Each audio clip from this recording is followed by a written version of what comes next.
Hey everybody, how's it going? Hello. It's been a long time. Yeah, we haven't done any live streams for a while because, as you know, I was at the World Amateur Go Championship. So hi everyone. Gina says hi. Hi. Gina is not looking into the camera. Yes. Gina says hi. Anton says hi. Hello. And yeah, I will do the stream alone mostly. So I think Anton will go and do some work. Hello, hi Xenia. Is the sound okay? Can you hear me? Is it okay? Because we haven't checked everything yet. And again, it's hi.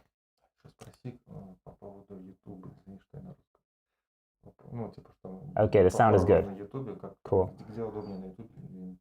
Okay. Anton is giving me suggestions in Russian. He's like my Russian coach. He's like, remember, you have to ask this. Say this. Come on, say it now. So yeah. So remember, we're trying this live stream on YouTube this time.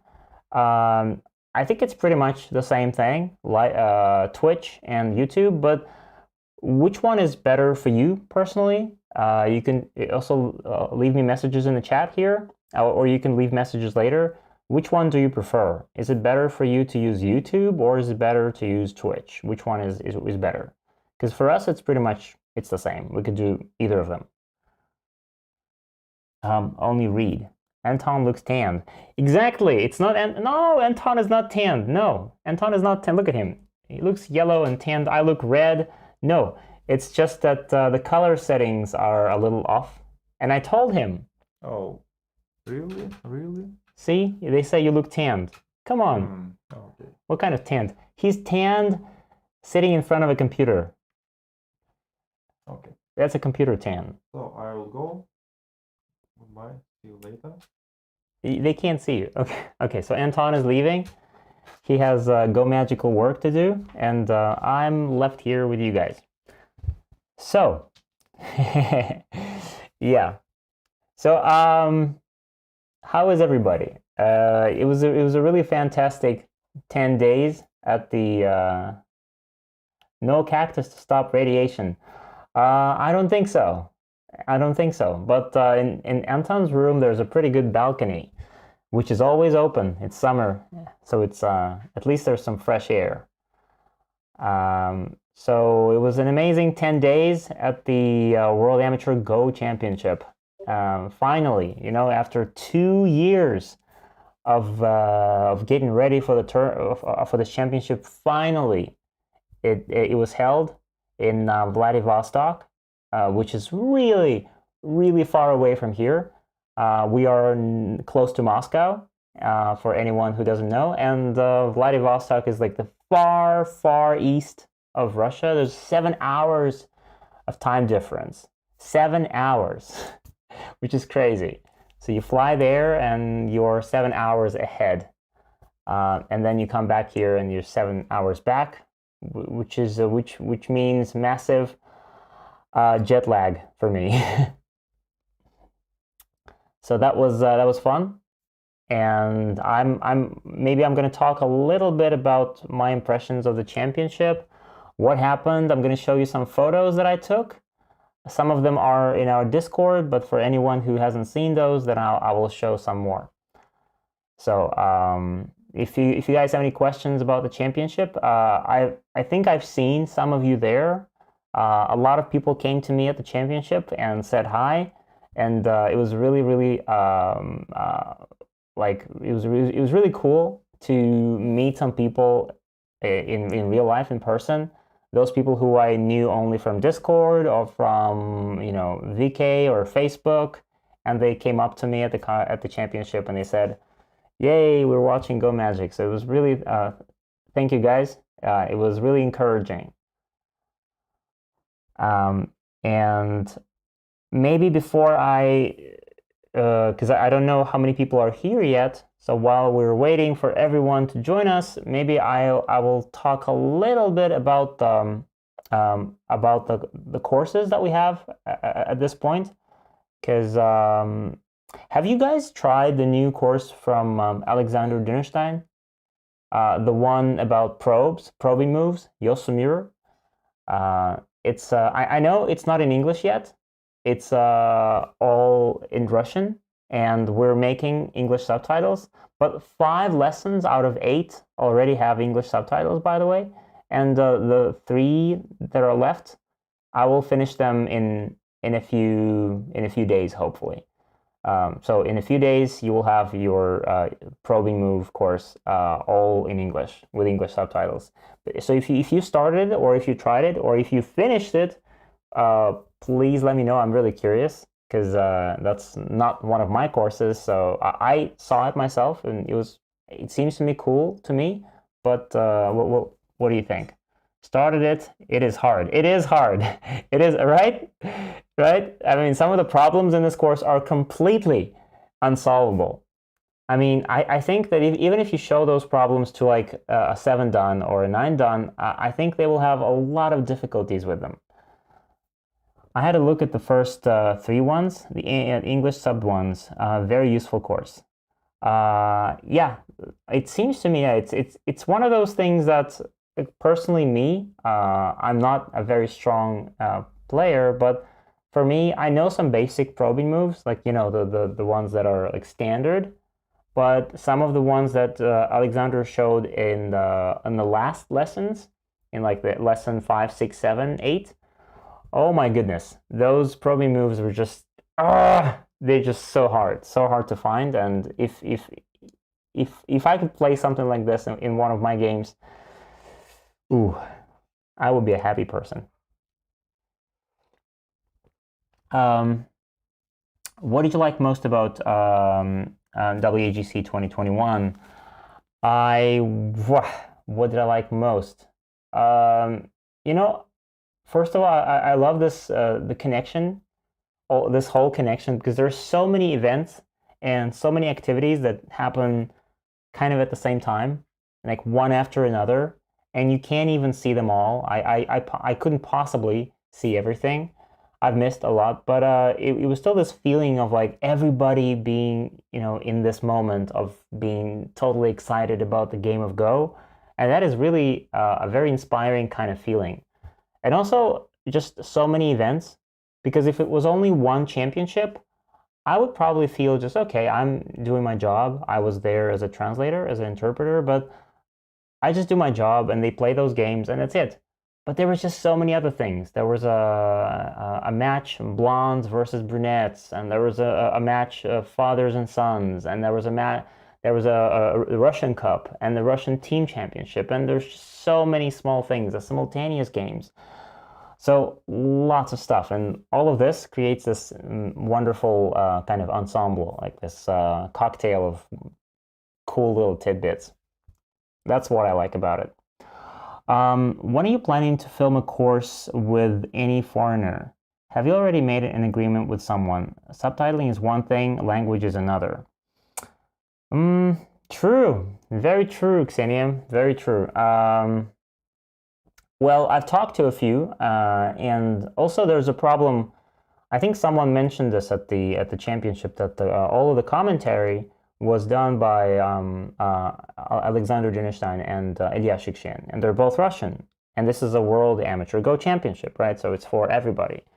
And because they're Russian, so they spoke English, like this kind of English with Russian accent. And some people were unhappy about this. And I think it's totally fine for commentary. Everything was perfectly clear, very much understandable.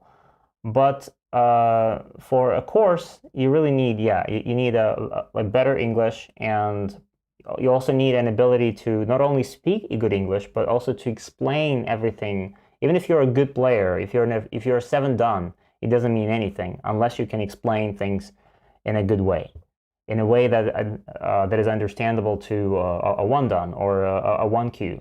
And that's the major issue. Like finding a 7 dan who will agree to do a course for us, it's easy. Finding a 7 dan who speaks English and can explain things, that's a problem. So that's kind of what I'm concerned about, and we're still looking for someone. I have talked to a few people, and some of them said, yeah, we're interested. I won't tell you any names yet, but I sure hope that maybe even this year we'll have someone already like a foreigner, an English speaker, make a course for us. Not just me, but someone else. And I hope that those people will be there'll be more and more of them in the future. So the advice to ignore and kind of give up your own probing stones, which we made for exchanges, feels weird and counterintuitive. Could you elaborate that? Yeah. Well, this is I think this is one of the most useful advice, like one of the most useful suggestions that Alexandra gives in this course, because this is also counterintuitive to me. Because you have this feeling that when you play some stones, and then you have to save them, right? You've placed the stones, and then now you have to care for them, right? But this is not the case, and that's exactly what Alexandra means. Like when you have some stones and you've got them for free, and you've forced your opponent to reply, and you've reduced his territory. That's it. So you've achieved your goal already. This is a useful exchange. So your opponent's territory is smaller, and those stones, they've done their purpose.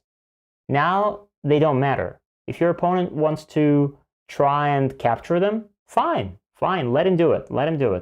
But again, understanding this is one way, is just one thing, but actually doing it in your game and actually letting go of those stones and just forgetting about them and letting your opponent capture them, that's a totally different ball game. So to me, I still need to probably, I think I still have this greed within me, and I find it quite difficult to really sacrifice things easily. So I'm also working on this, and that's what I think it is. I might come up with a few examples later. I don't have anything on the spot, but that's the whole point of this. Like for example, when you attach to maybe I will show you later, Russ. I will show you some maybe a couple of variations later when we open the board. Hi everyone. Hi. Dwyrian is amateur done, 8 amateur done, and has perfect English.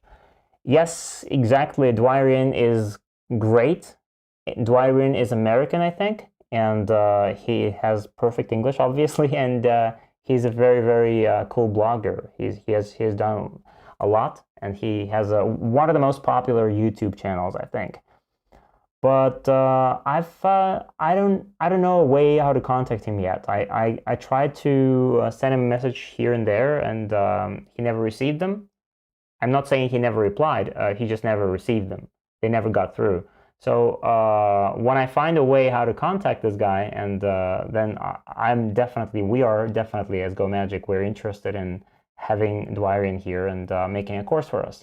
So if anyone knows how to contact him, or like his email address or something, I don't even know his name. I mean, his YouTube channel is like Batusai, and then it's called Dwyrian, but it's not his name, is it? So if anyone knows Dwyrian's contact information, please let me know, and I will definitely contact him just as soon as I can. So yay. Oh yeah. So about the courses, yeah, like I said, if anyone has any feedback on the probing moves course, please send your messages, because I'm really curious about that one. And we will start working on the next course, which is going to be, I think, attachments. I mean, we are working on it right now, and it will be edited maybe in a month or something, I hope. And that one will be even longer. Actually, I think twice as long, maybe 15 lessons. Really tricky stuff. I think it's more challenging than the probing moves course. The attachments is really like a huge book. Some of those things are quite simple and easy to follow, but some of those things are just very advanced and really cool. So that course, I think, is just going to be incredibly good. So just wait for it. And by the way, one more very, very good piece of news. Our editor, Misha, the one who lives in a different city, he finally made it to Georgia. So he's the first one to make it. He is now, I think just yesterday, he sent us a message saying finally he's in Georgia. So he's right there. He has found some apartment, and he's going to stay there for the next month. And then hopefully in about a month, I will join him. And then there's going to be the two of us with cameras and lights and everything. And then Anton will join us sometime in September. And then when all three of us are reunited, then we will start making courses for real. Probably a lot more seriously, and hopefully a lot faster. So that's really good news, because right now going to Georgia from Russia is not easy. It's not easy because everyone usually flies to Georgia through Turkey, and at this point, I'm not sure if you're aware of this, but Russia has no connection with Turkey. We're not allowed to enter Turkey at this point because of the Russian government who did this prohibition. So we can't go to Turkey, and which means that we can't fly to Georgia, basically. I think he made it. Our editor, he made it through. He just crossed the border with a train. I think he took the train, and then somehow he made it across the border. So he made some incredible feat out there, but it wasn't easy for him, for sure. Flying would have been so much easier, and I hope that I wouldn't have to do what he did, because I'll have to carry lots of stuff, lots of equipment. I hope the borders will be open and I'll just fly. What are some ideas for other courses? What are some ideas for other courses? Well, we have we have a list of things that we want to do, and obviously, everything you can find in books, we want to be able to deliver it. So now we've covered the very basics, like the basics of Go, and then we have something about the opening, about the end game, typical mistakes. Now we have a little bit something more advanced as probing moves. There'll be attachments. And then, of course, there will be shapes and Tsuji and life and death, obviously, at some point. There will be capturing races, for sure. There will be middle game fighting, definitely. Direction of play in the middle game. Maybe bad shapes versus good shapes. So there's still a lot of things to cover. Handicap. How to handle handicap. Maybe I would be actually interested in both. How to give handicap, as if you're a stronger player, how to play when you have to give handicap, and how to play against when you play against a stronger player and he gives you handicap. How to handle that. So all of those things and many more we'll have to cover at some point. Attachments are really useful skills. Maybe we should add them to next skill tree, says Ksenia. Yeah, definitely. Because we only have one skill tree, right? And it's not even complete yet. So we have 3 more to go, and that means that we have lots of space for more problems and more unique problems. Because it's very easy to take some typical life and death problems and just put them in a skill tree, just from Chinese, Korean books, and just put them in there.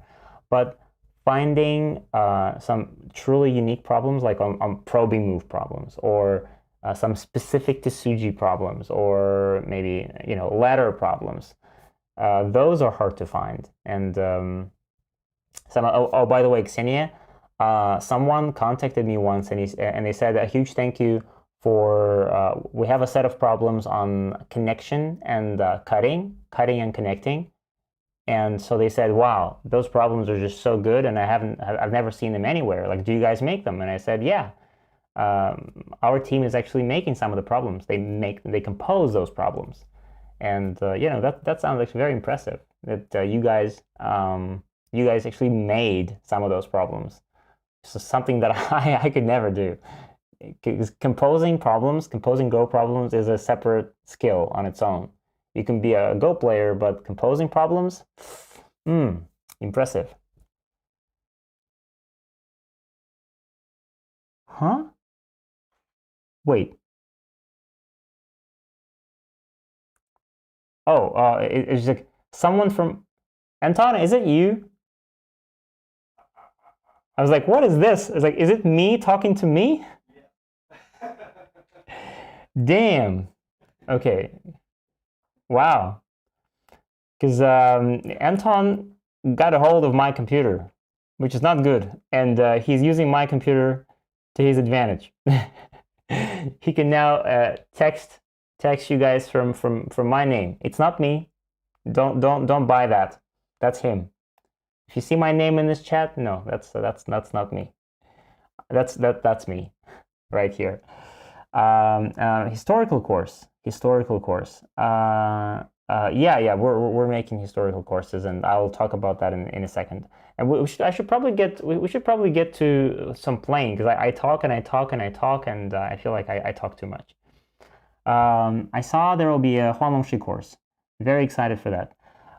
Me too, actually, because I love Huanlongshi, and the problem why this course is not done yet is that on paper, in my imagination, it just seemed so easy, because I love Huanlongshi and his games are so exciting, and he's just so much fun to watch, and he's just such an incredible player from ancient China.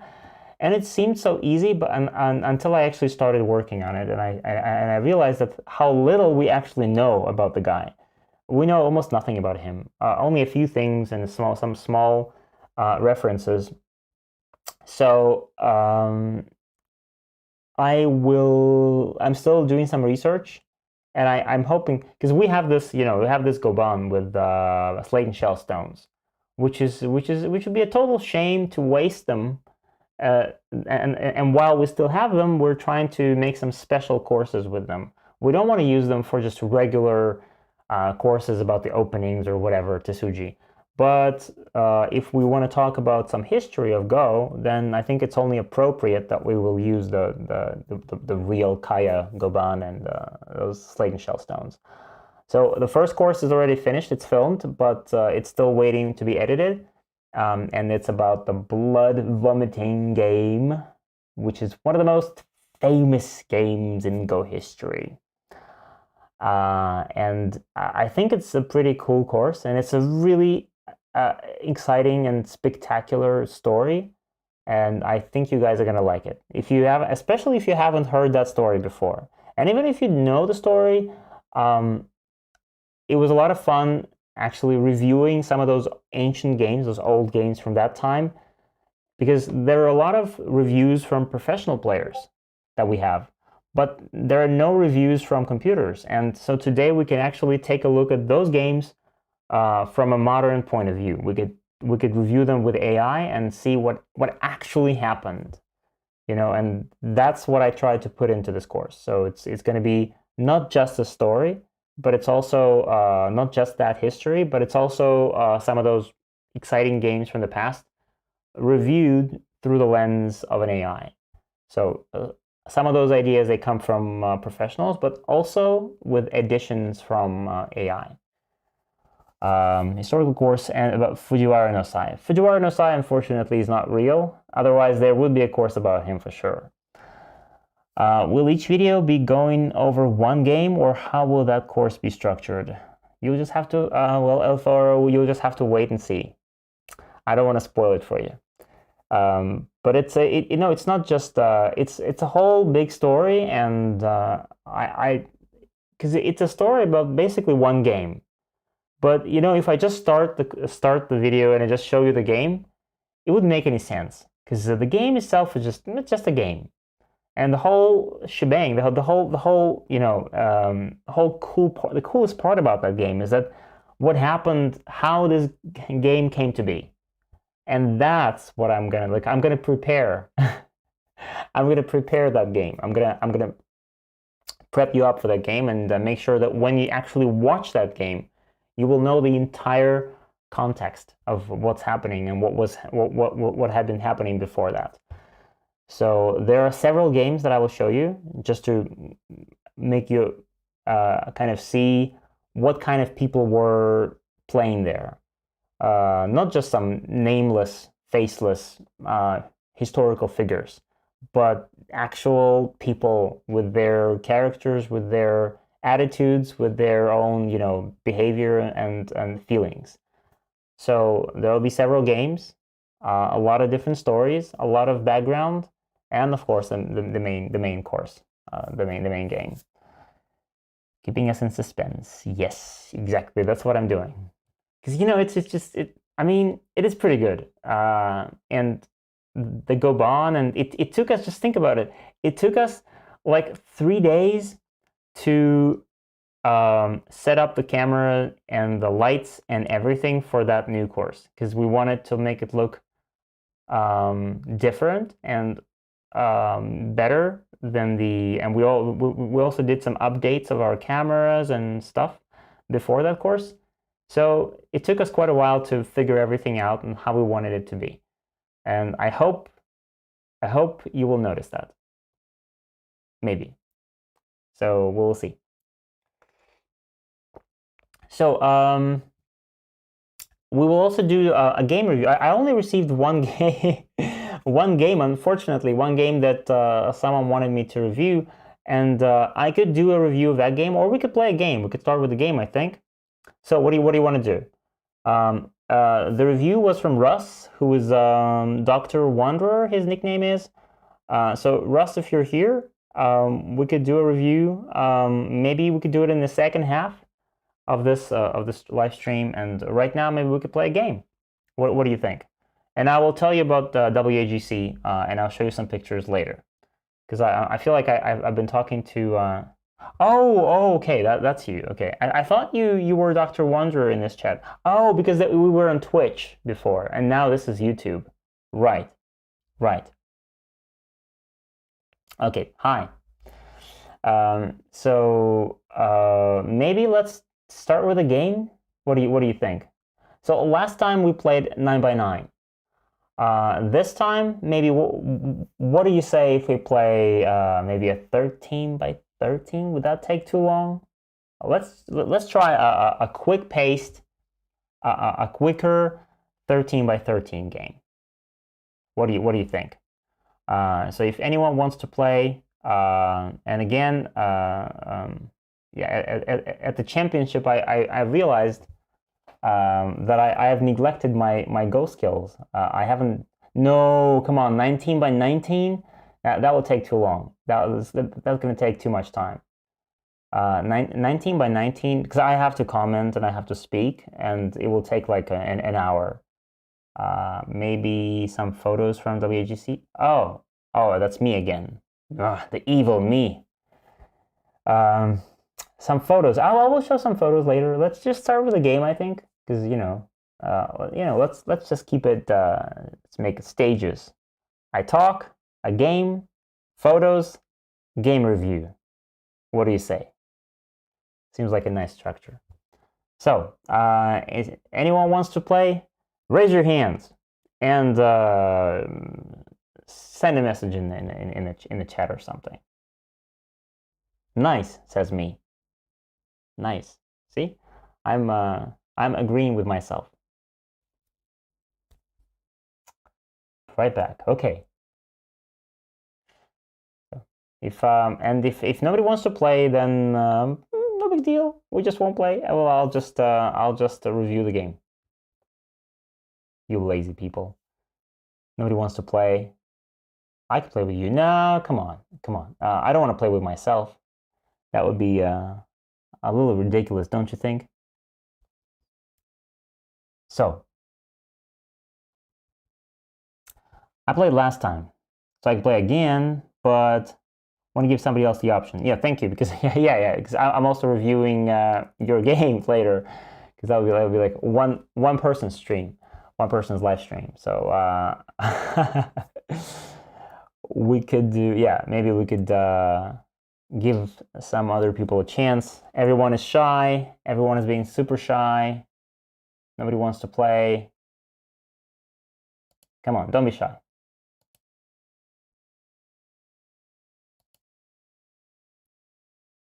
So I'm going to give you a minute, and if nobody raises your hand to play a game, then we will do a game review. We have an astounding 7 people watching the stream right now.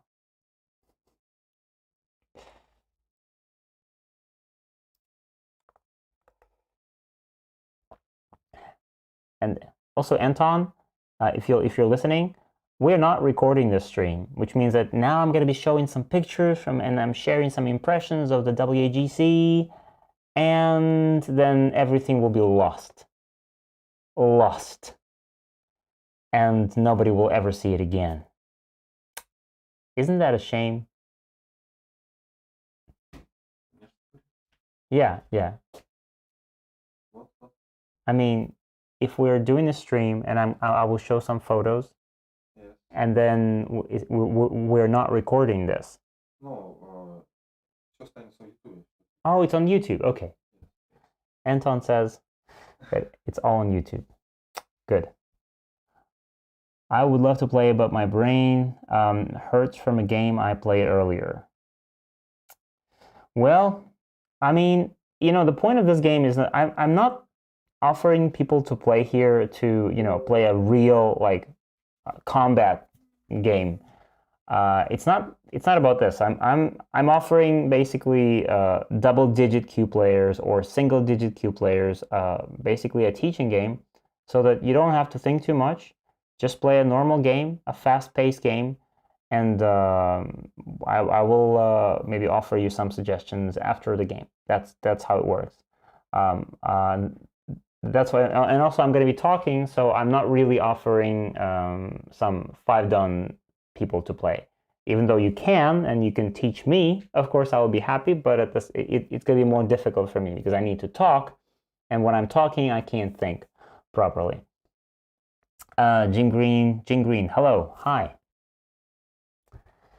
So it's okay. You don't have to think so hard, and it's also 13 by 13, which is kind of easy. Well, easier than the regular 19 by 19. So think about it. Anyway, if no volunteers, we can start with a review. Let's do a game review. So we have one submission from Russ, and let's review it right now. Let's see.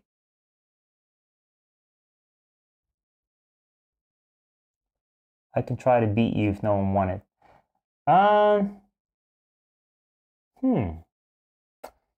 to beat me. Very cocky.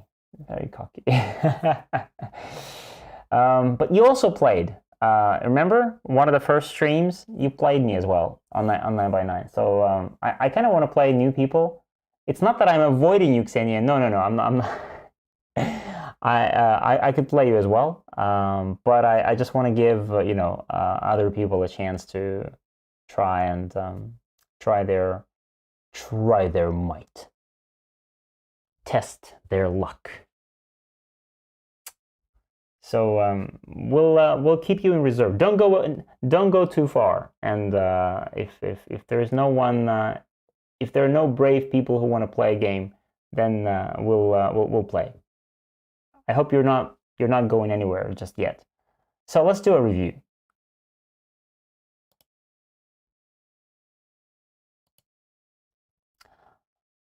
All right. So this. Wait, let me get the chat.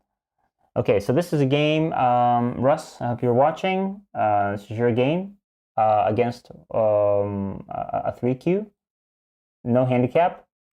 And yeah, it's kind of a fun game to watch because you started this game so well. It was just so well played. And at some point, it just you know, you just kind of felt lost. And in the middle game, the difference between a 3Q and a 6Q just showed that the game was just going incredibly well for you, and then you just slipped. So let's have a look. I won't review the entire thing, but just the I think the main things that I saw. So okay, the opening, and this is a Joseki that was played I think maybe 10 years ago. Before AI, it was really common. Now I don't see this very much these days, but yeah, a very common variation before.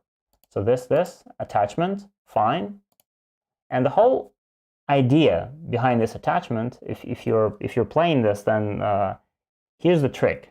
Here's the trick.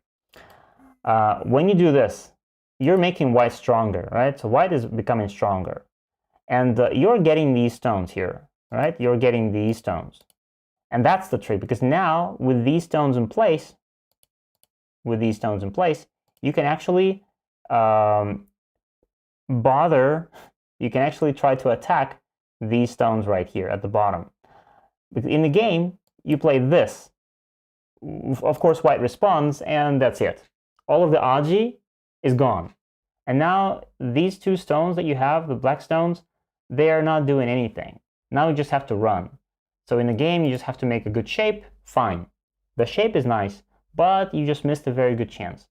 Because the whole point of this was to play this move.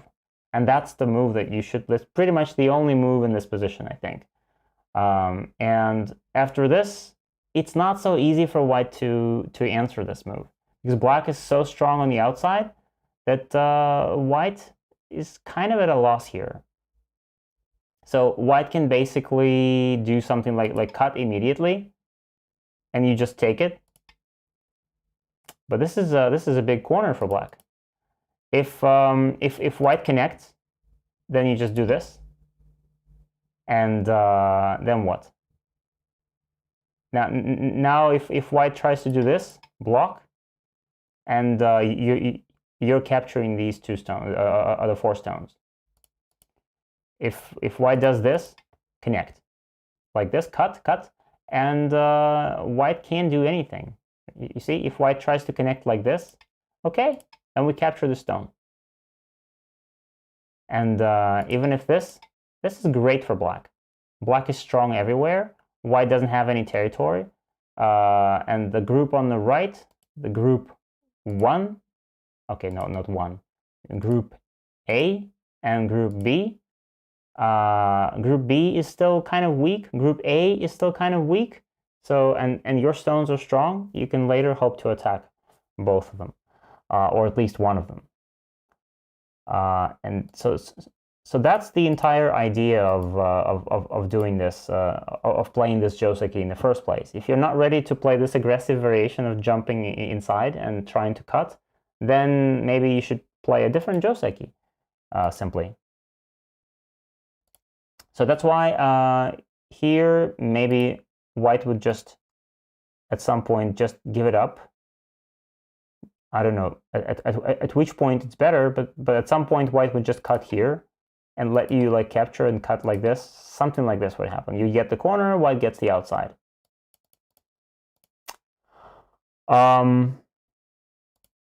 So if you don't like this whole thing, you can also, I think, play something like this, which was also a common variation before.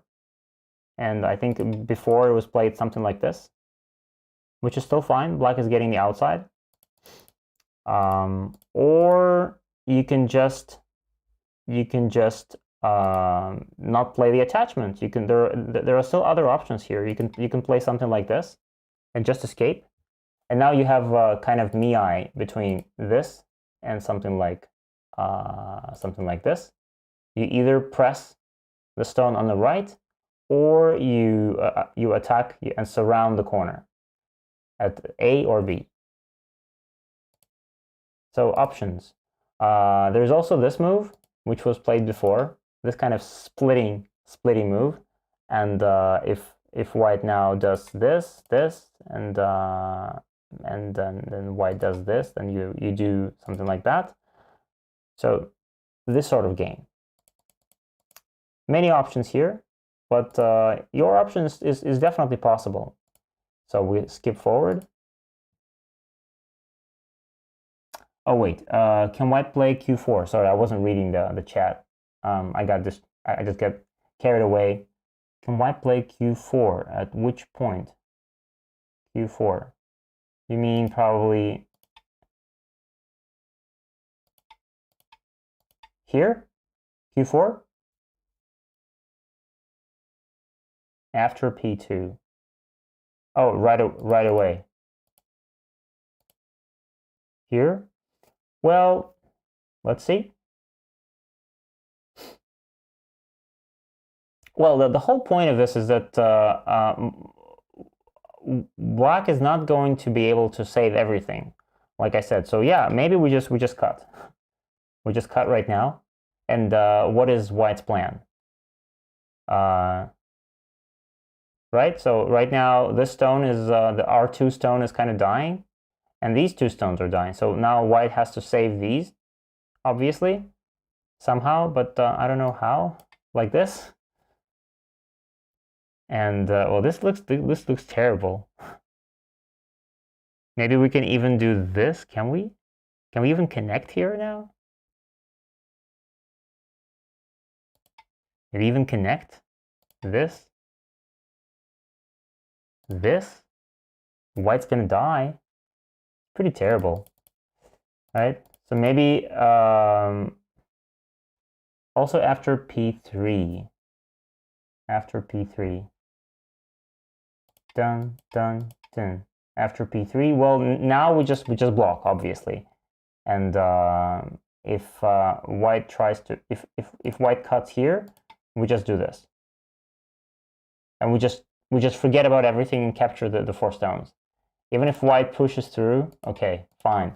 If white wants to push through, okay, white will cut off the 2 stones in the center, fine. But we get the huge corner, and black is satisfied with this. This is a lot of territory. So we are, I think black could be happy with this result. Maybe have to exchange q6 first. q6 first. Well, you mean like right now? Well, yeah, but it doesn't mean that black has to respond to this like right now, like this. Black could just, you know, play like this and just make sure that the stones are captured. So there are options for black to keep this corner captured. All right, let's go back to the game and see what happened next. So this. And now it's just that it seems that, you know, if we don't attack, then it seems that white is pretty much settled at the bottom, and white is okay on the right side, and black only has this group which is not doing much. It has a good shape, it's not dying, it's not getting under attack, but black doesn't have much cash. That's the problem. So this, and also here, this move seems a little suspicious to me because all of our stones are on the left and not on the right. I mean, I think I see what you're doing. You're trying to attack this group, the group on the right, but probably still playing like this and doing something like that looks more interesting for black, because this is what these stones are all about, right? This one and this one. So we build the wall which faces those wonderful black stones. And now if it's black's turn, so black can even play one more move, but black can play even here, or black can play this, and this is starting to look interesting. So this, white gets the corner, and black gets this stone, which the problem is it doesn't really attack white. White is still fine here, white is not dying. So this R12, unfortunately, is not Sente. So this, and this is pretty slow for white, but okay. Joseki. Yes, there was a tough choice, build top or squeeze the white on the right. Yeah, so actually on the right here, if we just forget about, let's say let's say right now we can't really kill this group on the right. But if we want to make some shape, do you know what is the proper, or this is also a question to everybody in the chat here. Do you guys know the proper way of attacking this white group? No, not attacking, but like getting some profit off of it.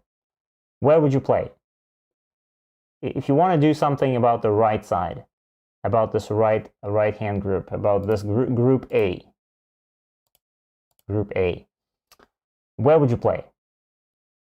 This is something you can do not necessarily right now, but you can do it at some point later in the game. Q9.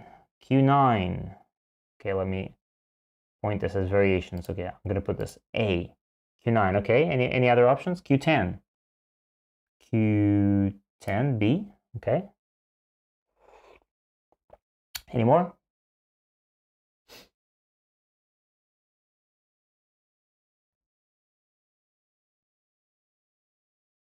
Q9, Q10, P10, okay.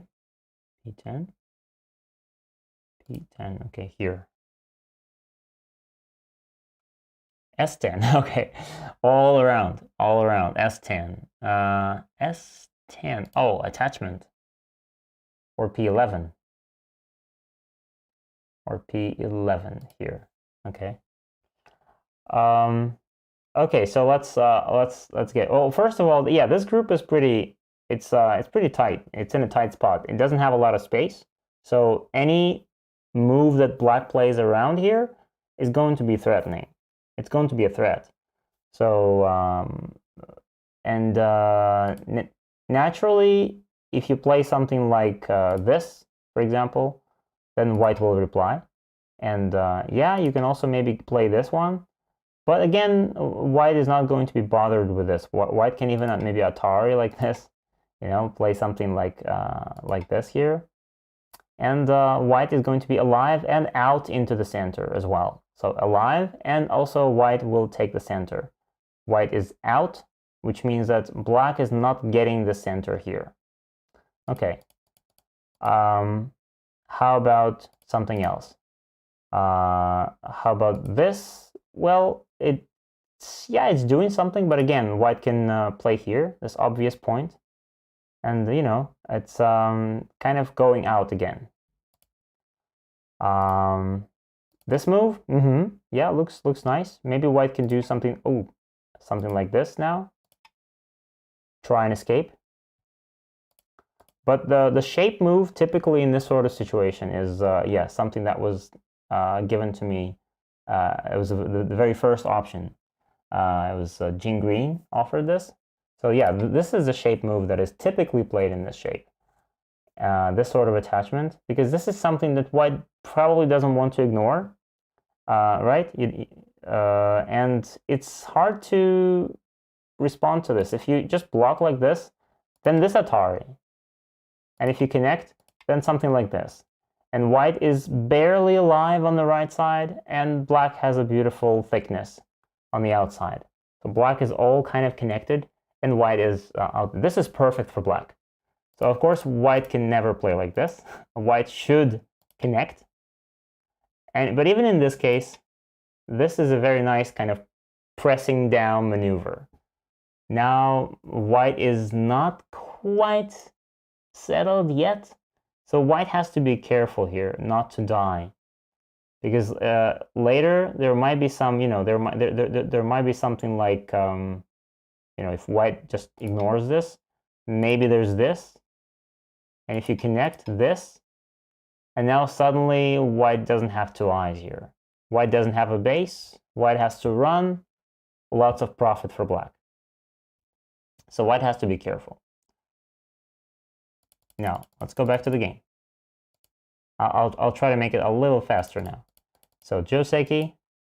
And typically, this is not a good move. Russ, if you've seen our course on typical mistakes, then this sort of attack close to your opponent's stones, it only makes them stronger. So obviously white responds, and now white is becoming stronger, and the black stone. I know it seems like it's a good idea, but touching your stones, like playing those contact moves, always makes them stronger anyway.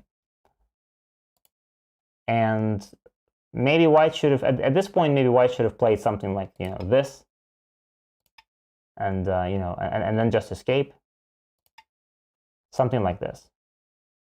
And if you try to do something, then white also has this in the future, and white can just live in the corner. But what white played in the game was pretty bad. This move helps black. Black responds. Beautiful. And this, this is not Sente. It doesn't threaten black in any way. So yes, a very good response. Perfect. Now white has to run. White doesn't have 2 eyes. White doesn't even have 1 eye. So this is complicated. This is not so easy for white anymore. Run. And okay, here. At this point, I would probably continue with this, and I would play something like this to keep pressure on the white stones, because white now has to run, and you just make them run. Just make them take those dame points, and no points, and you're taking territory. Just keep this pressure on the white group. But okay, you will do it later. This. We press down on the white stones at the bottom. Fine. And here this is a matter of principle, Russ. You just have to when this happens, you just have to block. There's no other option here. In the game, you do this, and this is a bit of a compromise. You just kind of back down and just say, okay, I give up. Just take my money. But you don't want to do this. When you're playing this move, you're showing your confidence, that you're showing that, okay, if white plays here, fine, this will happen. But if white wants to try and cut you, then you will fight, and you're ready for this fight, because black is actually strong on the outside and white is not so strong. So let's see what happens. If you just block, what's going to happen? White's going to cut. Oh, okay, well then block. And then white is not alive here. White has to live. So white will have to do something like this, which is very painful. And you just, you build shape here. White will have to make 2 eyes. This is very, very sad. Very sad for white. So if this happens, black is so happy, When this happens, and after those exchanges, and white lives here, for example, then, this, and then now the white corner is kind of not so strong, and lots of problems for white. So this will be great. Don't be afraid of this sort of cut. Just not like this. Just block. And then, of course, at this point, white should use your mistake, play like this, and cut. And white should get all of those points, and white would be happy. But white never played like this. White also kind of backed down, got scared, and allowed you to do this. Fine. Good. And another mistake from white. This is really, this is probably the biggest mistake in a game from white. And I think at this point you have a better position. This is a second line move, trying to do what? Attack the black stones. But after this, and now you just have to, again, maybe you don't have to jump in that direction, but again, this is exactly where white now played. Just play here, or something around here, trying to make white run. So do this, and what? Now there's a cut. So if white does this, and then white jumps, we jump again. White jumps, we jump again. See? White is jumping and jumping, but white is not getting anything here. So all of those jumps, they get white nothing, no territory. But and then we do this finally. See? We do this, and you see how that center is just turning into something? See? It's out of nowhere. It's just coming just like this. Only because white left a couple of his groups kind of unsettled and allowed you to attack them. He might have went easy on me. Yeah, maybe. Well, he was, he was hoping, and for a reason that since you are a 6Q and he's a 3Q, there's a difference in rank. So he's hoping that, and that's a very common strategy when a stronger player is playing against a weaker one, is that there's no need to be very aggressive. You just play solid, do nothing weird, and just wait for the weaker player to kind of collapse. And that's pretty much what happens. They just don't know what to do. They do something unreasonable, and then they just something happens. Something dies or something like this. So let's go back. So in the game, this, which is fine. It's fine too.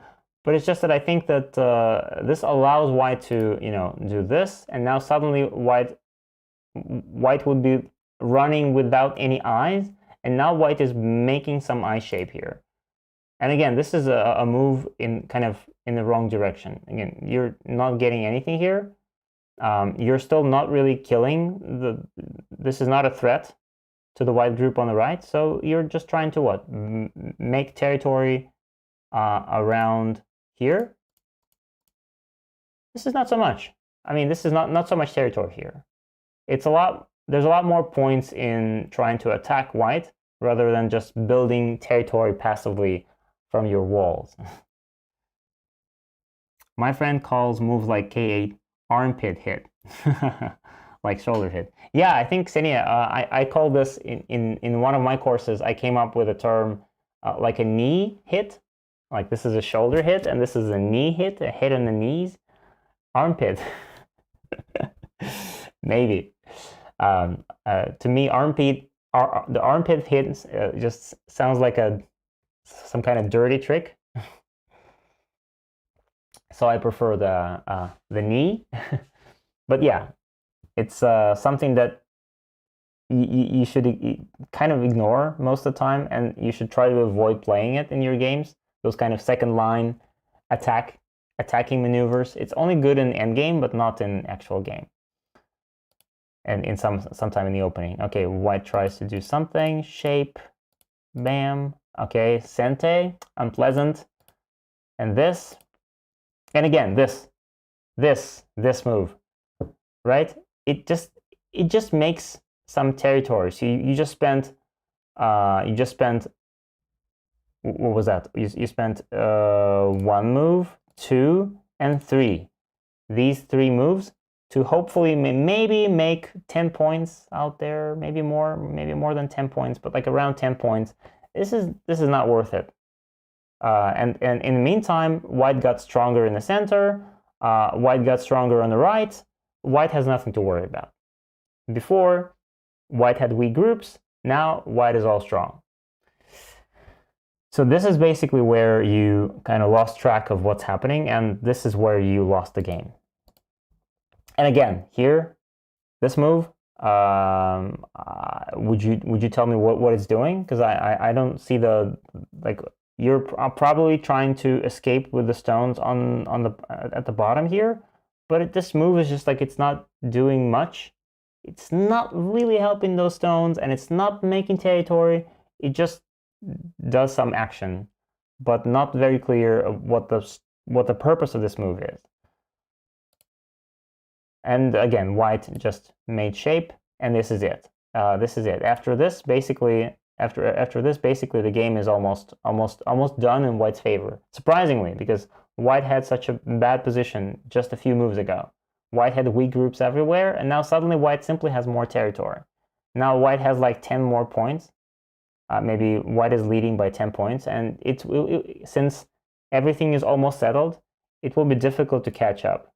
Now this, and also this invasion, it doesn't work, right? Because typically if you want to do this sort of invasion, you don't need to strengthen your opponent first, but you play this Atari first, make white stronger, this move, white plays a bamboo joint, and now after this, of course, white is so strong that nothing is going to work. White just lives. And this is the final drop. This is the final drop because this is an endgame move. This is something you should play maybe in 100 moves. Not now, maybe in 70 moves, in 80 moves. Not now. This first line move, descending onto the first line. No, no, no, no, no. So just forget about it. Now you should think about, maybe trying to attack this group. Maybe trying to play something like this. Try to bother that group. Try to force white to defend. And if white defends, we could still do something like this. Try to somehow force white into defense. Maybe try something like this. Try to press white down. If you do this and white has to defend like this, and you do this, maybe you see white is becoming low and boring, and you are making some points in the center. Maybe you still have a chance. But with moves like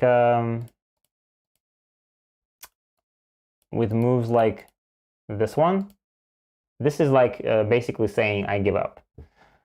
So I will stop the review here. But that's the plan. The beginning of the game was really nice, but try to when you come to the middle game, try to make a plan, like have a plan. Don't just make a move because you need to make a move.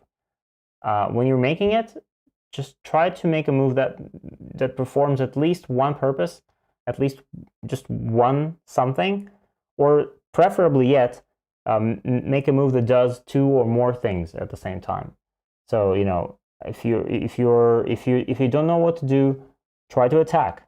Look for some weaknesses. If no weaknesses, okay, look for some groups that maybe can be reduced, and try to press down on them, trying to make your opponent smaller and smaller. So or maybe look for moves that will enlarge your territory in a nice way, but not something that will just give you 5 points or 3 points. That's not enough. Escape with attempt to surround the right white group. Okay, yeah.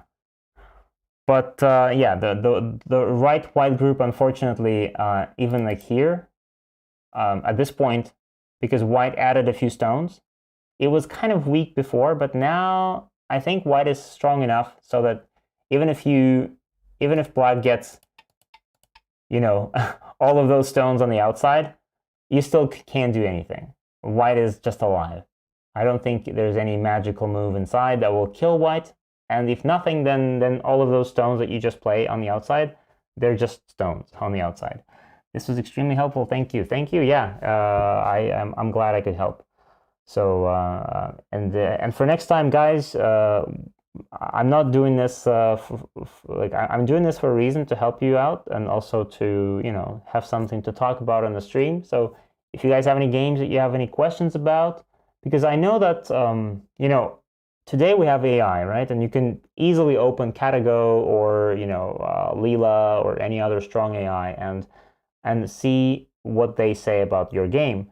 But unless you are like a 5-dan player or at least a 1-dan player, it might be kind of difficult to interpret what AI says, because when AI gives you an estimate and it just says, okay, this move sucked.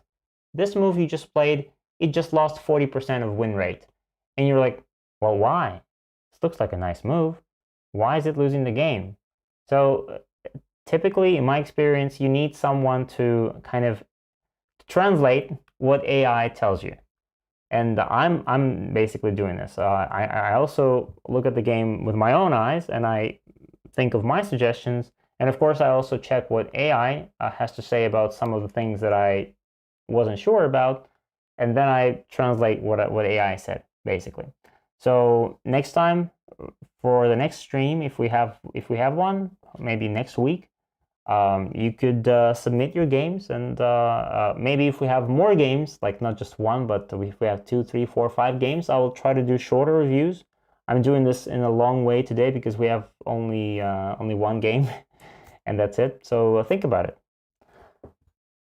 Translating what AI has to say.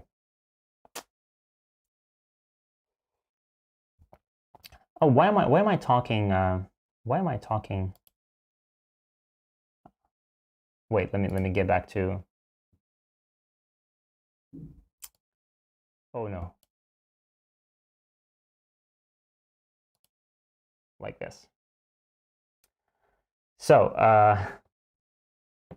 that was the game review, a part of our episode. Now, I'll try to save some good games to review for next time. Well, not not too many games. Just pick one because obviously I don't have that much time during the live stream, so I can't review everything. So just pick one game that maybe you might like really have some questions about, or something that was really puzzling. Or like personally, I try to review all of my games. Like those few games that I play, I try to review every single one, or every single one of them. And even though I'm pretty good at interpreting what AI tells me, but still, it helps a lot when some stronger, so some 6 dan or 7 dan offers to help me, and they can review my game and tell me what they think from this personal point of view. That really helps. That really helps. So hopefully they can help me out, and then I can help you out.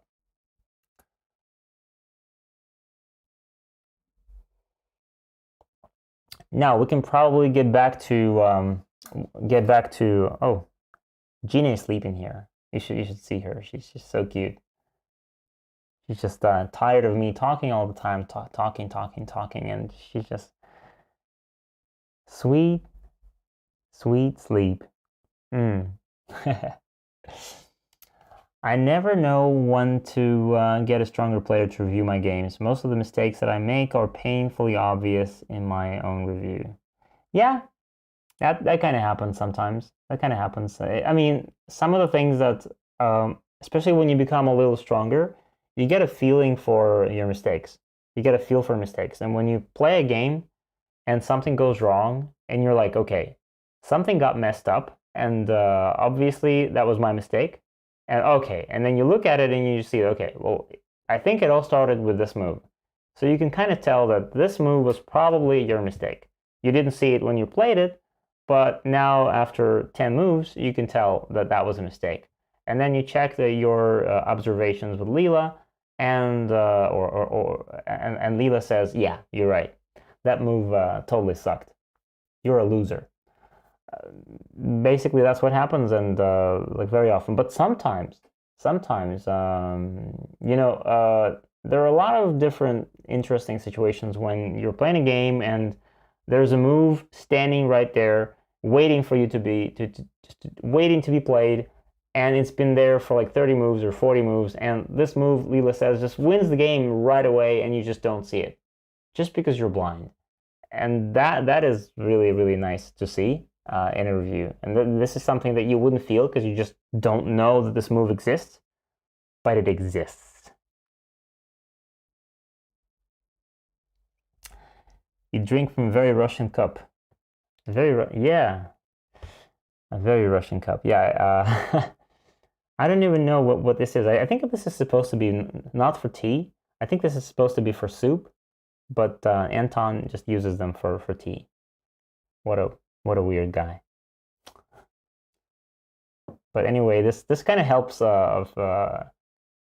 It lets me sit here with a whole cup of tea without having to go and change it every now and then. And then the cup magically disappears from my hand, and it will reappear in a few minutes with tea. See how magic happens here? This is called magic. We use these cups for jam. For jam. Well, for jam, I think we use a smaller one, like a little saucer, like a little saucer plate. We use them for jam, but at least in where I grew up, we use those really, really small and shallow ones for jam. Yeah, this is a Russian tradition of drinking tea with jam, with like homemade jam. So like in the evening, me and my parents would drink tea, and we would get some jam, like some strawberry or raspberry or whatever, blackcurrant jam, and just eat it up, eat it together with tea. Really good.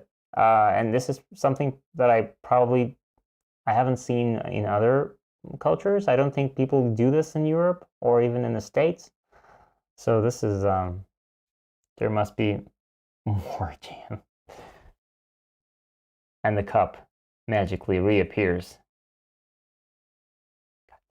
God damn it, it's hot. But this is still magic.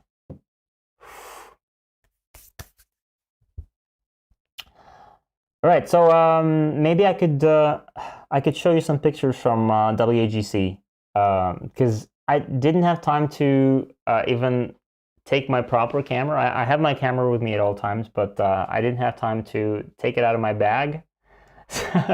So most of the pictures that I took were with my cell phone. Unfortunately, I'm sorry about that. But so let me show you some pictures.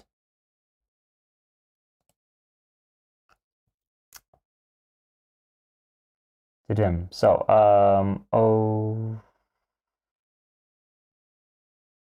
let's do it like this. So this, I hope you can see it now. This is, I just wanted to show you that this is, oh my goodness, I got some jam now. I just speak of the devil, speak of the jam, and there you have it. Some perfect homemade raspberry jam. Anyway, I'll show it to you later. Let's first talk about the pictures. So this is a business card that we did for the WAGC and also for Go Magic. So we made this picture. We got this picture thanks to Camille Levesque, the French designer, who I'm sure you guys have heard of her. She did a lot of great pictures. She has a lot of great pictures in her Instagram, and this is the one that she did for us. And this is the card that I gave to people who asked me, what the hell is Go Magic? What is it? We've never heard about it. And so I gave them this card. And obviously this is Gina. Gina, which is sleeping next to me, and she doesn't even realize that she's on the card. And she's a lot more cartoonishly cute on this card. But anyway, so this is it. Gina jumping with a magic wand next to a gobang with stones. Isn't it cool? Yeah, I can't see your messages right now, so I will get back to them every once in a while. And this is the interview at the very beginning. At the very beginning of the championship, at the opening ceremony, they also took some interviews. There were some TV channels, TV guys, and here they are. They're interviewing Natalia Kovaleva, who is one of the main organizers of the event, and a great person. And she is also, I think she's a European female champion right now, and she's a female European champion, and she's also a champion in pair go with Dmitry Surin. So she's a really cool person and a great player. She's a 5-dan, I think. So there she is. This is what it looks like. This is the venue. This is the main playing hall, the playing area. And about half of the games were played online because the people just didn't come from their country. They had a choice. They could people could come from their country, or they could just I mean they could come here to Vladivostok if they could make a visa, if they could get all of the papers in place, and if they could get the PCR tests or whatever, they could come. But if they wanted to, they could just stay at home and play online, and a lot of people did. And this is our Russian player playing online against a Brazilian player in the first round of the championship.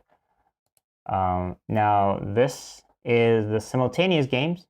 It's not quite in order. I'm sorry, it's a little random here. This was a big simultaneous games that were given by. There were 25 simul givers, 25 teachers who played those games with lots of beginners. Each simul giver, each teacher played against like 3 or 4 people, and there were 25 of them, some foreigners as well, and I was one of the 25. I was number 23, actually. And this is us going on a tour around the city, on the bus tour, and this is when we came to this lighthouse in Vladivostok, and some people you see at the back, they're actually walking, they're wading in the water to the lighthouse. You see, you can't walk there, so most of the people just stayed here and they're waiting. The weather is really terrible, and it's raining. And of course, you look at me, I'm freezing here. I'm freezing to death. I hate cold, and I'm not even thinking of going to that stupid lighthouse. But two people actually went. And this is the lighthouse with those people back there. And this is us. This is, again, one of the organizers on the right, the girl. And on the left, this is the guy you all know. This is Ilya Shikshin, the European champion and the 4-dan professional. He was at the championship. He was reviewing games. He was reviewing. Any one of the participants could just come up to him and say, "Hey, could you please help me review my game that I played?" And he would help you review the games. Really cool. And he also reviewed the top games played at the championship. Oh, this is a little contest that was arranged by the Russian Post Service. They had this contest of the best drawing to be printed on postcards, and these are the drawings that won. The one in the bottom left, on the bottom right, is actually the one done by Camille Levesque, the same girl who made the drawing on our card. And the rest of them were made by some Russian kids, I think. So they were printed on the cards, and you could mail those cards anywhere you wanted to. I think anywhere in the world, actually. Well, definitely anywhere in Russia. For free. Yay! So everybody just came up there and wrote their address, and there you go.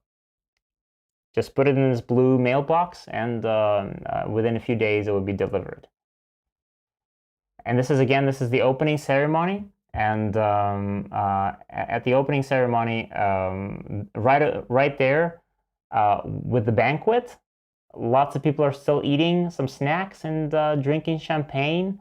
And some people they just couldn't wait. They got the board.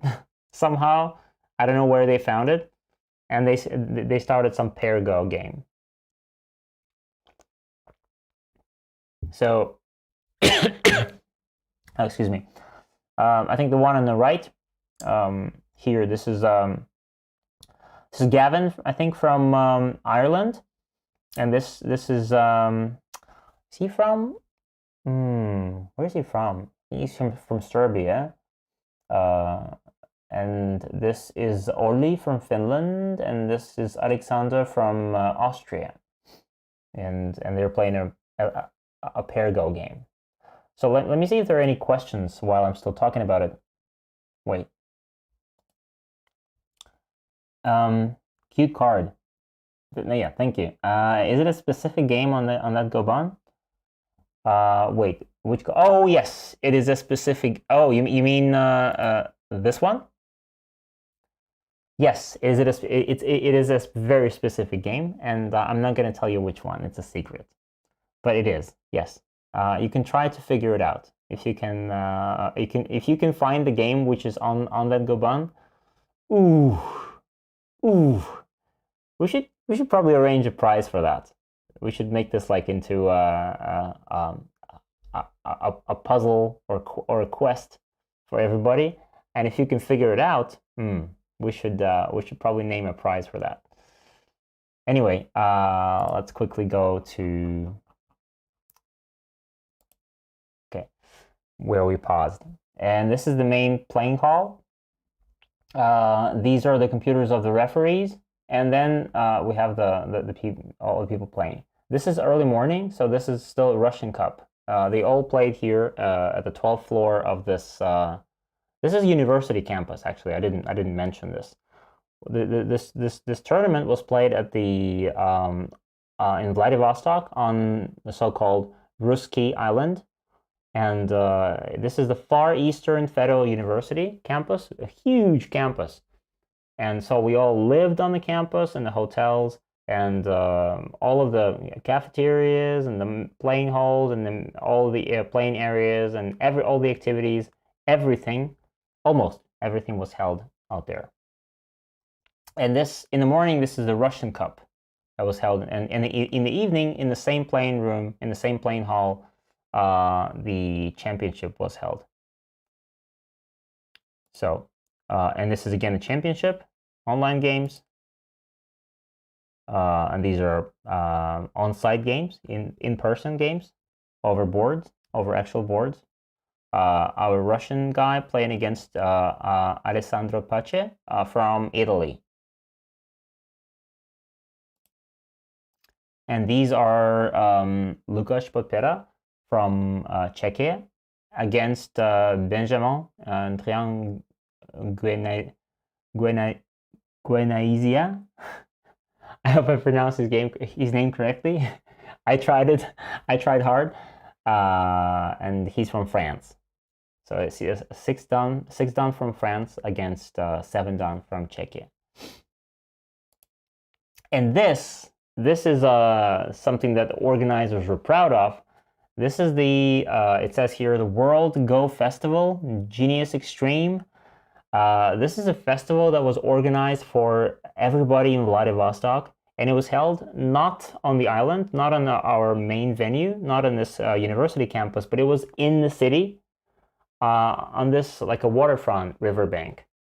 So here, because it was the weather was so good and everybody came, it was a weekend, I think, so lots of people came. There was lots of music, there was a concert, lots of activities, songs and contests, lots of stuff happening, some skateboarders, some cyclists here, some Rubik Cube magic here, lots of stuff happening. And of course, but the main tent in this festival was, of course, the tent with the Go, where everyone who didn't know what the game was all about could just come and ask for someone to explain the rules to them, and people would explain what the game is.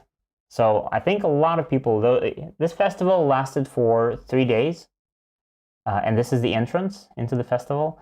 And I think probably, I don't know, hundreds, maybe more than 1,000 people learned probably how to play Go during those 3 days. Oh, not this way. And this is there also. This is the seashore right there next to the festival. Oh, and then this is just a beautiful graffiti that I found in the city. It's not part of the festival in any way, but it's just a really cool graffiti.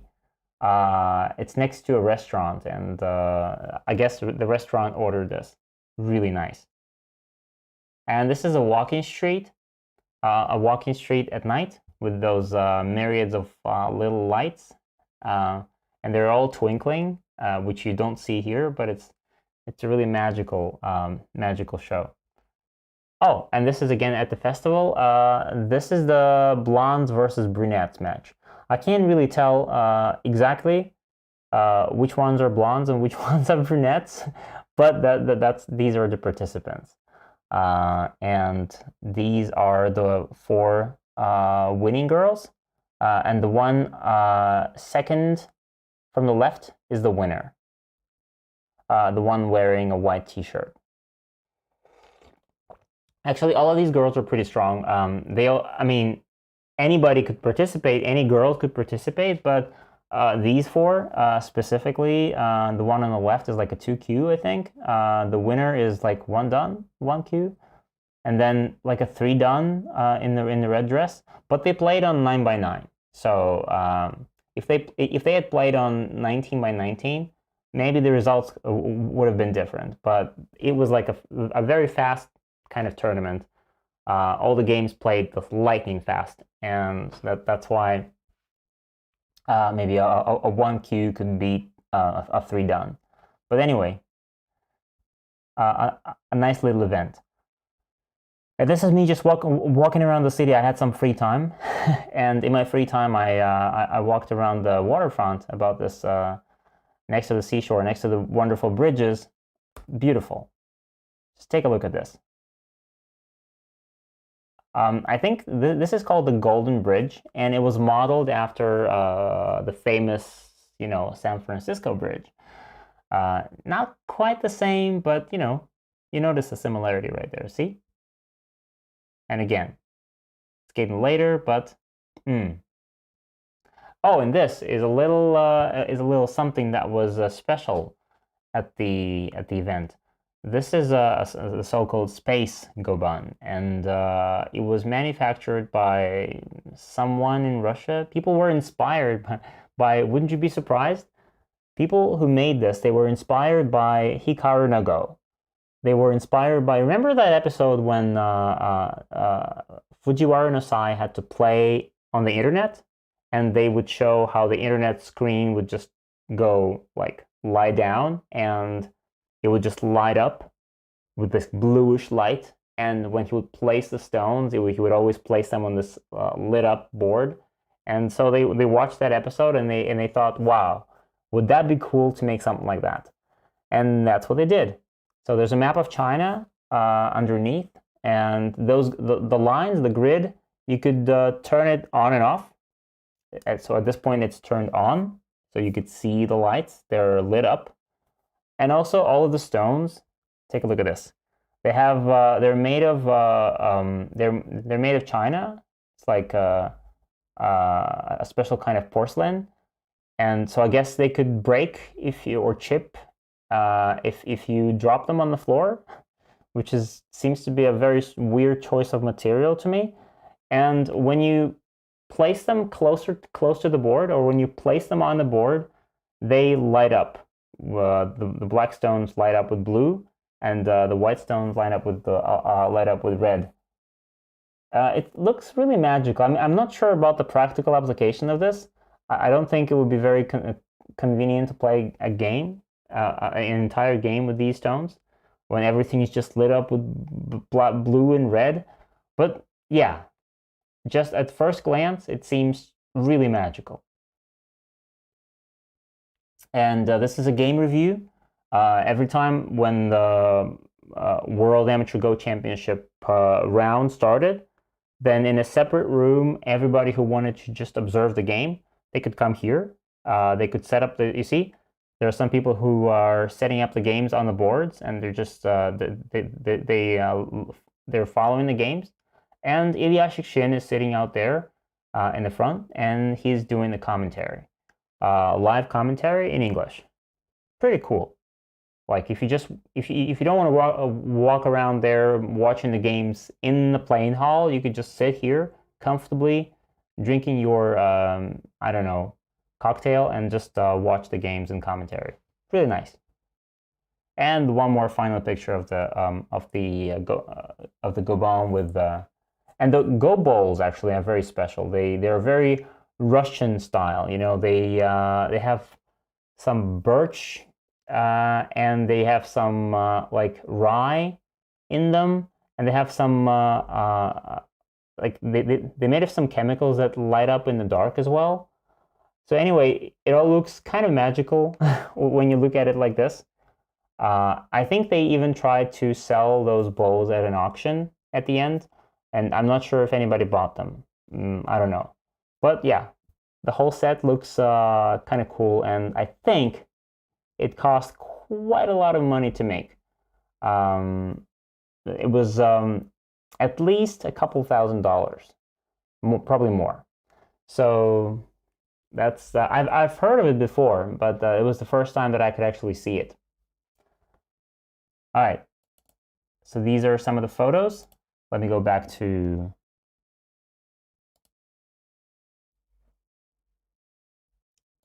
I've probably missed some comments. So let me see. AlphaGo versus Lee Sedol game on the card. That would be too easy. AlphaGo versus Lee Sedol. No, I didn't go for something that obvious. And besides, I'm not a huge fan of that game. But I mean, yeah, it is. It's now become incredibly famous. Oh, by the way, do you know about that news that that game was sold as well at an auction for some very, very high price? Was it some $200,000 maybe? So that was yeah, but it's not the game. Yep, the board really captivated my heart. Yeah, and they were not selling the board, but they were selling the bowls, even without the stones. So if you wanted to buy, you had to buy those Go bowls separately. And then you would have to fill them with your stones, and you would have to find your own board. But I'm not sure if you could actually buy the entire set. I mean, I wouldn't buy it anyway. Even if it was the most amazing set in the world, I just didn't have that kind of money. But I'm sure some other people would. Oh, we call it China Matty in our language. China Matty? What's China Matty? And when you say in our language, which language do you mean? Is it English? Are you an English speaker? So it should be game from Hikaru no Go. I don't know.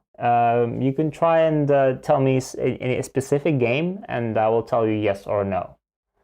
But yeah, it is a very specific game. I gave a specific game position to the designer, to the painter, and she painted that. She just painted stone by stone. Ah, so much work. I was almost sorry for her actually.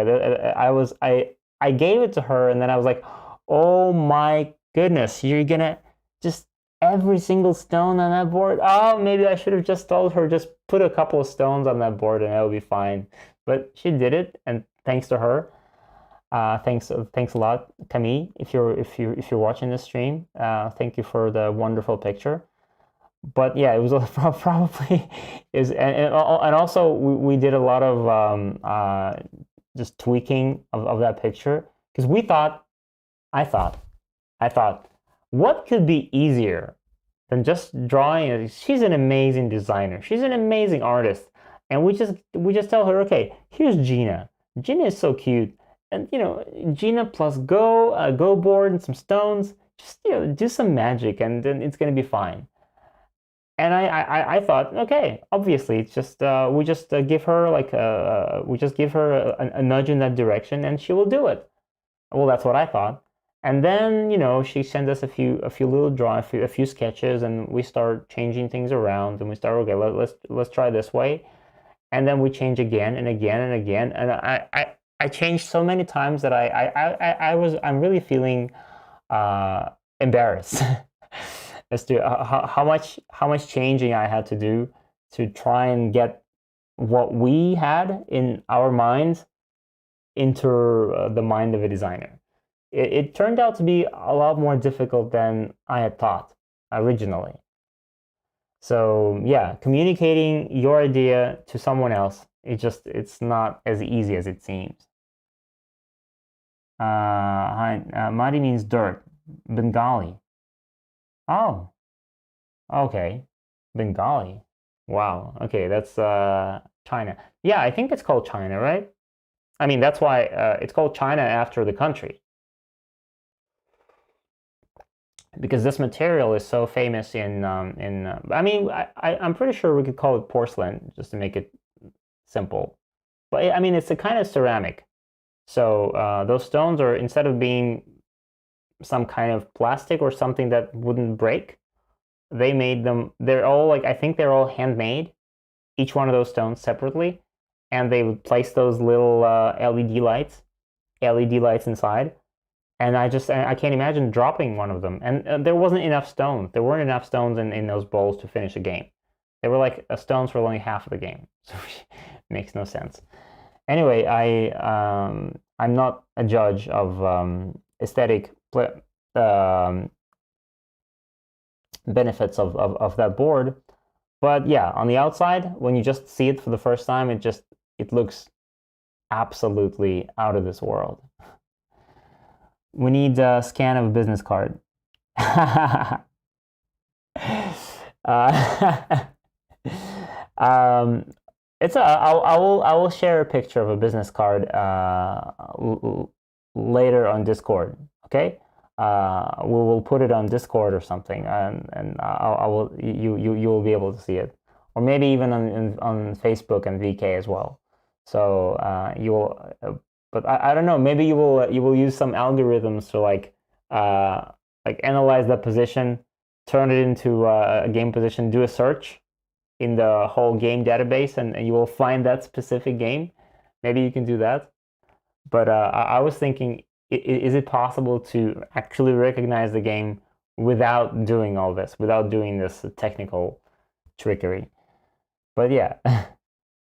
So that's pretty much my impressions of this whole thing. This championship was incredible. Unfortunately, even though I was officially the interpreter of the event, I didn't get, maybe because only half of the foreigners came, and the rest of them they couldn't make it, because I know there were a lot of difficulties with getting visas. Oh, my jam, raspberry jam. See, well, that's a lot of jam here, actually. Anton, there's too much jam. I can't. Anyway. Mmm. So good. So good. Anyway, um, maybe if there were people from like everywhere, and also people from China, Korea, Chinese Taipei, and all around the world, it would have been more challenging for me, and I would have more work. But as it is, only half of them came, so there wasn't too much to do. And also at the opening and closing ceremonies, I wasn't the one translating for some reason, even though I totally wanted to. So I was just doing, some helping around and just being a helping hand for anyone who needed some help. But and also, if anyone of the participants of the championship is watching right now, well, here's a big hello from Russia, because you are all back home right now. I think most of you. So that was it. The whole event, I just it was like, those 10 days, it just seems like a lot of time, but then you start doing things, and you wake up early, and you do a whole lot of stuff during the day, and you come back home late, sleep, and repeat, and then those 10 days just they were just gone in a flash. So, and Vladivostok is just an incredible city. I have to admit, it's probably more fun, a lot more fun than my city here. But hey, it's a strange place, and a place that you don't know is always it always seems more unusual, and more curious and better than your hometown. So, do you want to guys play a quick game? We don't have much time left. It's been it's been an hour and 45 minutes. So my voice is getting a little sore because I talk too much, and you guys don't. So anybody wants to play a game? I don't know, maybe a quick game. So very, very quick, and a quick review. And if nobody shows up, if nobody raises your hand again, then maybe we'll just call it a night, and we'll play a game next time.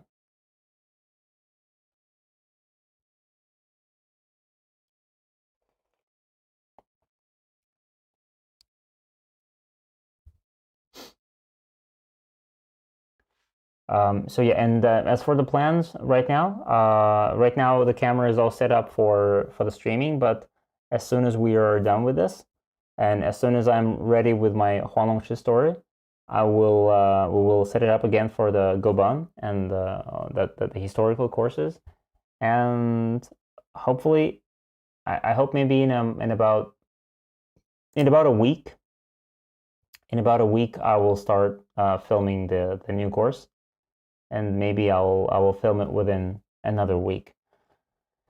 And then we will have 2 historical courses, which sounds really cool to me.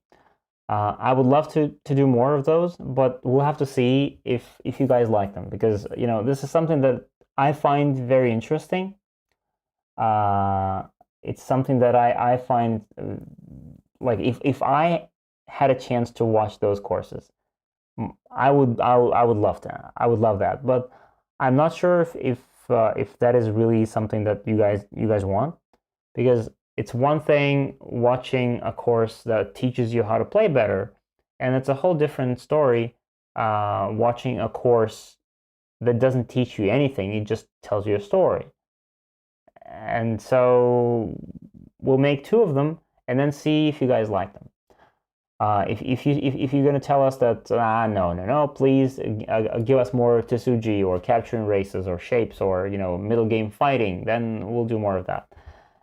If you think that the courses are actually fun, then we'll definitely get back to them in the future, and we'll do more. Did you watch the new Chinese version of Hikaru no Go yet? I did, yeah. Not all of it, because I have such fond memories of the Japanese version, and I've seen it like a couple of times. The old one, just so many great memories that it's hard to watch this new version knowing that basically everything they made is a copy, is an imitation. It's not, there's nothing, almost nothing original. It's the same story but like reworked. So I've seen I use it to practice my Chinese a little bit, because I don't get to speak Chinese these days very often. So I watched maybe the first 10 episodes very quickly, just skipping around. Didn't like it much, but maybe because everyone else has been telling me incredible things about it. Everyone else I know, they say that it's so good. Some people say it's even better than the original one. So maybe I didn't give it a fair view. Maybe I should watch it again. So maybe one day when I have some time, I'll watch it one more time, a couple of episodes more seriously, and we'll see how it goes. It's same but different. I actually like both now.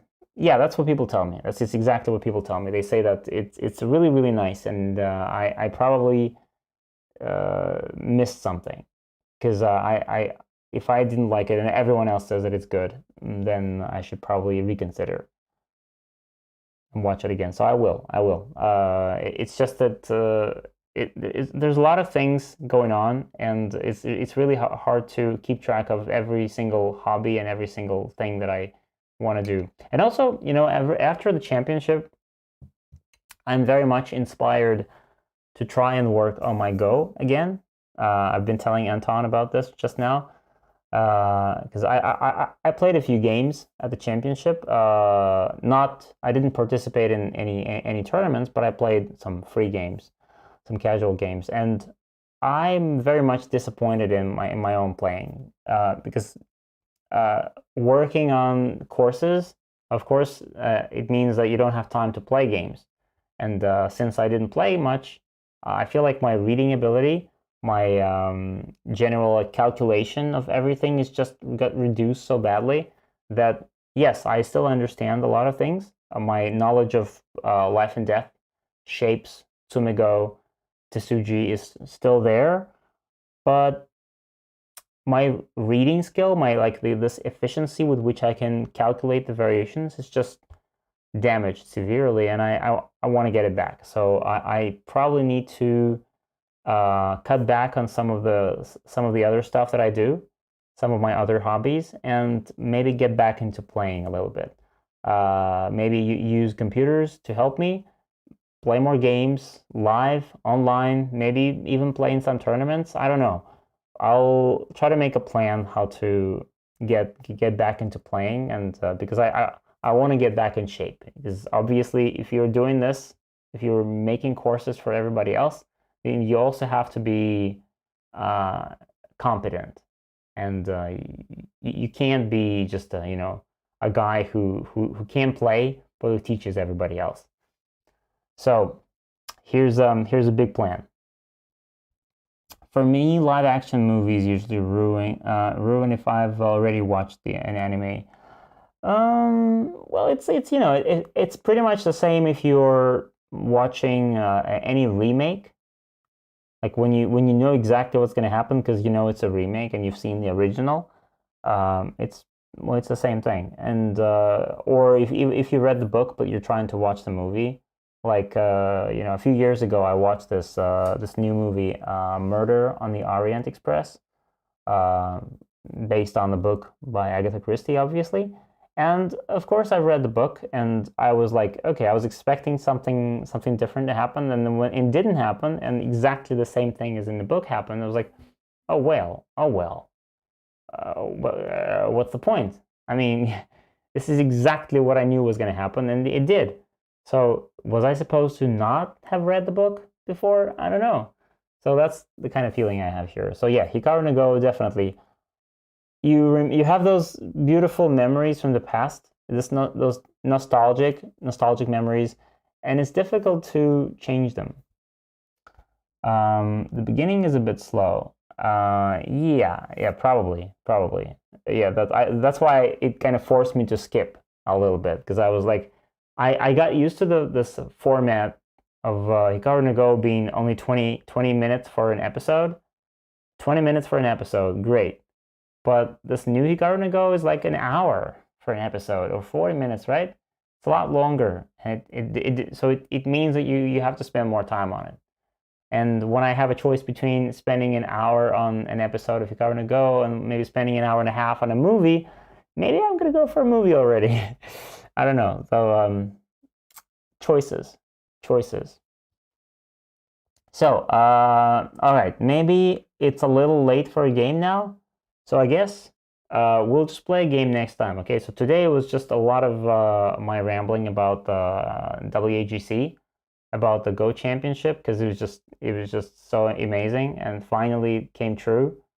So everyone was just so excited about it, and also this excitement, you could feel it just in the air, just trembling in the air, because everyone, all those people, the organizers, they all had this dream of making it possible.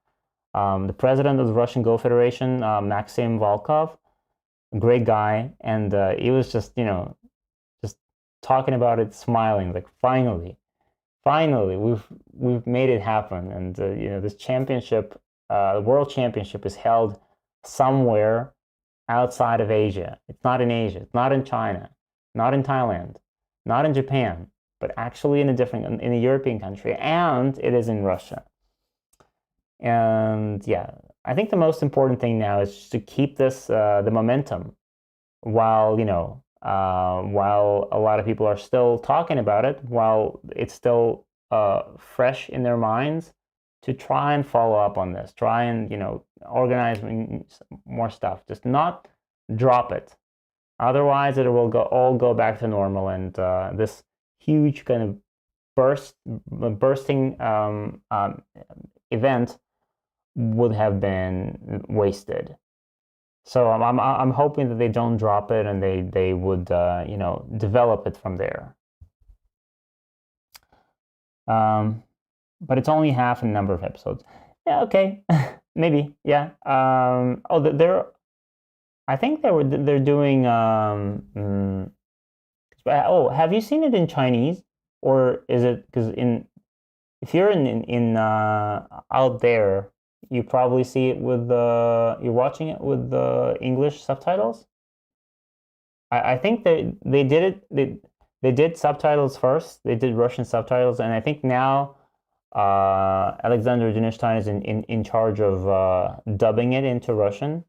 So I think it's being dubbed as we speak. It's being dubbed right now, and it will be eventually all of those episodes will be dubbed into Russian. So I think someone said that we have more movies, like we have pretty much, with the efforts of a lot of different people, a lot of different subscribers, we have translated and even dubbed into Russian pretty much everything that is available in about about Go. Just name it. You name it, and we have it translated. All of those, like Korean movies, The Stone, The Divine Move 1 and 2, Hikaru no Go, the first one and that one, the Chinese anime about this Go playing kid. All of the movies, AlphaGo, of course, the surrounding game, all of them, Russian subtitles, Russian dubbed version. It's just so much work. So much work has been done. And Mandarin with subtitles, well, yeah. I tried with Mandarin without subtitles, just to make it interesting. There was something in the closing ceremony where every province in Russia played a game. Oh, yeah. This is actually something that I missed. And this is, I can, Anton. Hey, Anton. Anton, I have a question. Can I show a video here? Video? Yeah. What video? I want to show a video of the Russian challenge where they played a big game in different cities. There's a video about that in Russian Go Federation YouTube channel. Oh, okay. Can Try we? to find it. All right. Let me guys show you. How can I access YouTube from here? Here? Yes. Yes. Okay. All right. Let me guys show you.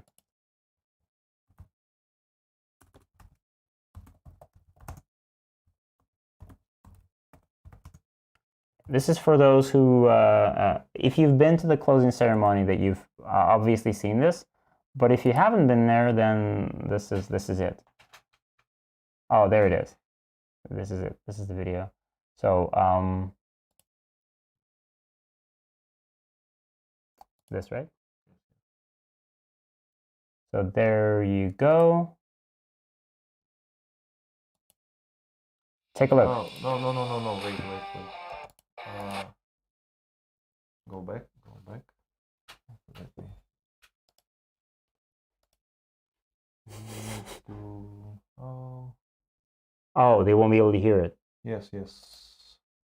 Ah, okay. Maybe like this. Okay, and yes.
All Yes.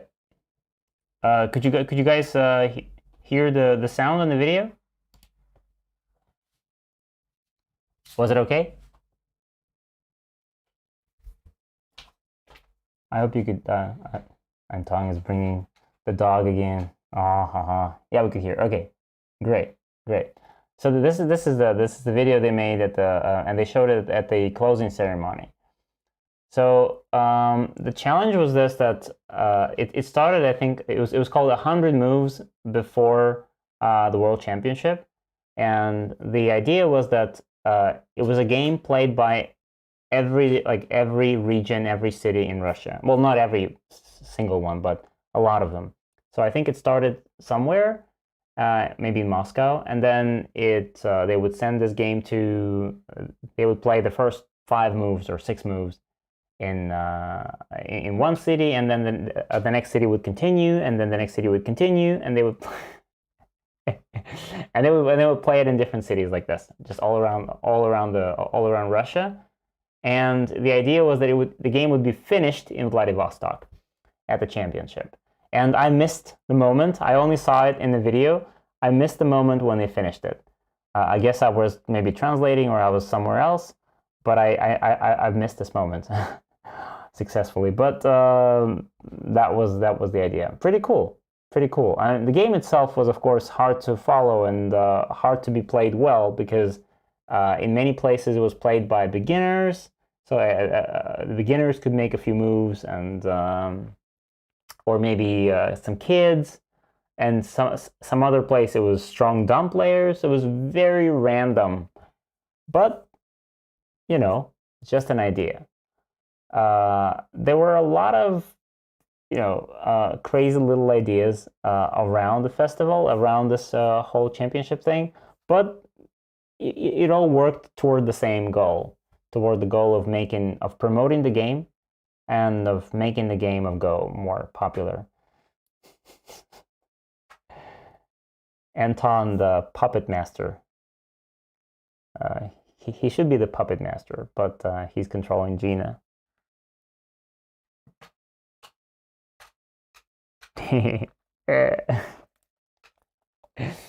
Okay. See how Gina is bored. She's always sleepy. She's a professional sleeper. She sleeps a lot. She really knows how to do it well. And yeah, she's much better at sleeping than me at making Go Magic courses. That's for sure. So anyway, if you guys don't have any more questions about WAGC, anything else, then yeah, it's getting late. It's 9 o'clock here, and this is usually the time when we finish this whole thing. We start at 7 p.m. Russian time, and we finish at 9. For you, it's probably earlier, depending on where you are. But for us, it's getting quite late. So next time we'll play a game, okay? Next time, Ksenia, maybe play a game with you or maybe with someone else who shows up. Prepare your questions. Prepare some games for review, okay? So for next time, we'll review more games. I hope, not just one. Play maybe not just one game, but maybe we'll play 2 games or something. So stay tuned. And Gina, come on, Gina, you have to stay excited. This is the end of the stream. This is the big moment. You have to be like, and you're yawning here. No. This is not an exciting ending. We need the big finale. Huh? Like, huh? Anyway, this was Gina, Anton, and Go Magic. So see you around next time. Stay tuned. Goodbye. Bye.